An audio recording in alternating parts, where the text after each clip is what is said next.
Well, even the best preparations can't keep wildfires at bay when Oklahoma turns to a crispy brown. But what can help is what we do around our homes. Earlier, I visited with State Forester George Geissler about Oklahoma's Firewise program. Well, George, it seems as if the past couple of years have been particularly difficult for firefighters, especially with wildland fires. Well, they have. I mean, 2011 and 2012 are 2 years that are really going to go down in at least Oklahoma Forestry's memory. In 2011, we were in 41 counties, which for us, we typically serve about 15 counties on the eastern side. Having to travel to 41 kept our crews busy all the way to Beckham County. In 2012, we were in 42 counties. The first year, we were at about 135 to 150,000 acres burned. This past season, which was 2012, we're around 186,000 acres, almost 190,000 acres.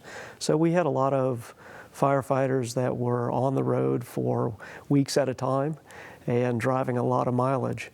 And I know that our own crews were just a small representation of what we had with all the rural fire departments and metro fire departments across the state. What can a homeowner do to kind of decrease the danger of wildfire? Well, within the Firewise program, there's a lot of things that a homeowner can do, but it really boils down to personal responsibility. Of Oklahoma being a fire ecology, in other words, wildfire is going to be here. We have to prepare ourselves, our property, and our lands for that fire that will inevitably happen. It can be simple things. And if you're living in a home where you have a yard, it's making sure your bushes are trimmed and that they're of the right type. It could be mowing your grass and keeping it low. If you look at what your house has, anything that is going to catch an ember, and it's not the flaming front that is going to get your house, it will be the small blowing embers.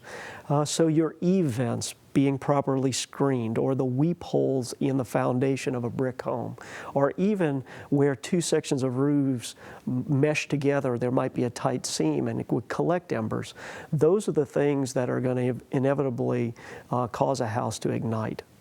And then with the landscaping, we want to be able to make sure that our firefighters can work safely, because we will not send fire crews in to an area where we know they won't be able to get back out. So knowing that the drive or the road going to your home is wide enough, that the limbs that are overhanging that road are tall enough, and that there's a good place for us to turn around when we get there.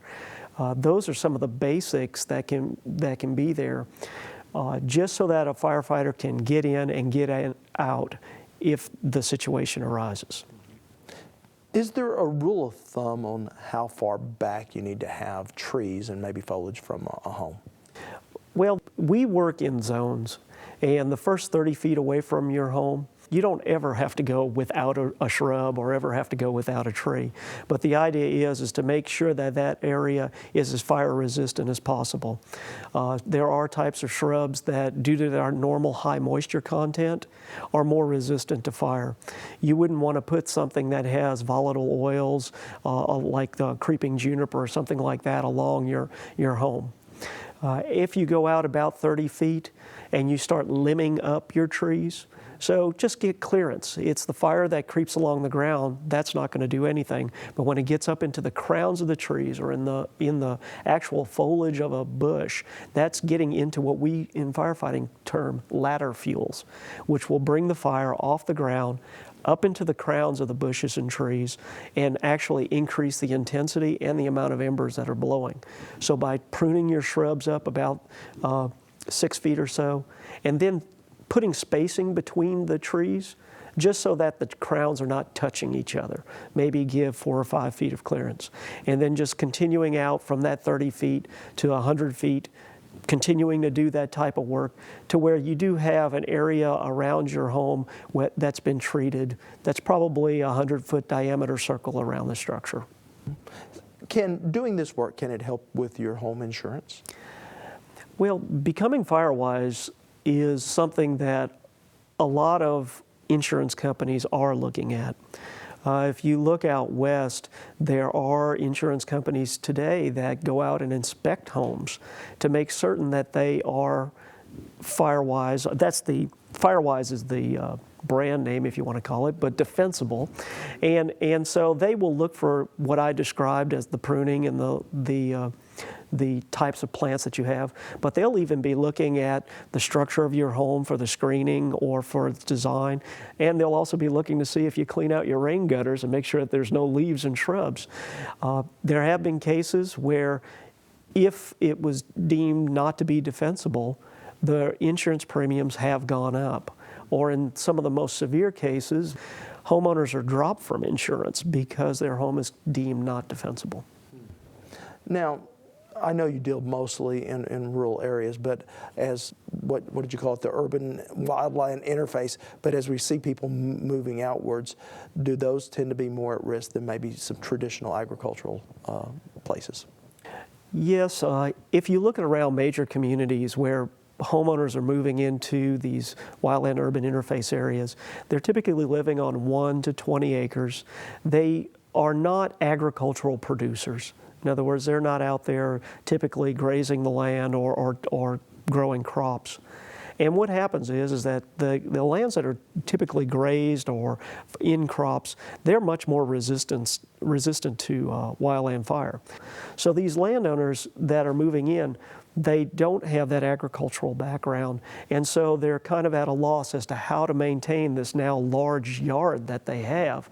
And at times those become overgrown, or the lands, the trees and vegetation that's on it are not as healthy, so the trees are more susceptible to ice damage, insects, disease, and so you have much more fuel that is eventually falling onto the ground and made available in the case of a wildfire. Could our recent rains, could they be a bit of a double-edged sword in terms of fuel load? Yes, they are. You know, and it's hard to think about it because we all are so happy when that green up occurred. I mean, when the first rain started happening at the end of our fire season last year, no one was happier than our firefighters. But what we've had is an increase of growth now. We get a flush of the fine fuels, which are the grasses. Now, if we do go into a dry period, those fuels will dry out, which will be made available for ignition. And it's the little fine stuff that actually catches first. So having enough of that will actually increase the fire danger. You know, we typically used to say that if we hit the spring time when it would green up, our fire season would just drop off.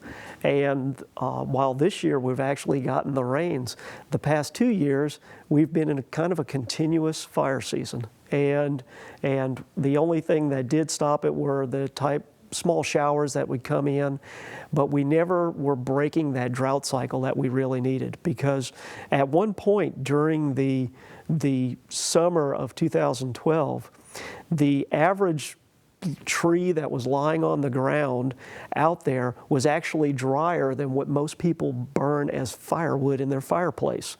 And so once a fire got into that type of fuel, it would just be so difficult to put out.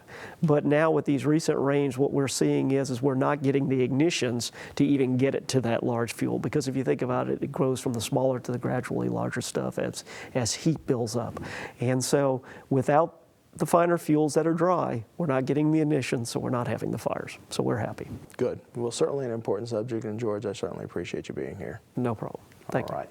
Now, if you'd like to learn more about the Firewise program, we do have a link to that entire website on our website at okhorizon.com.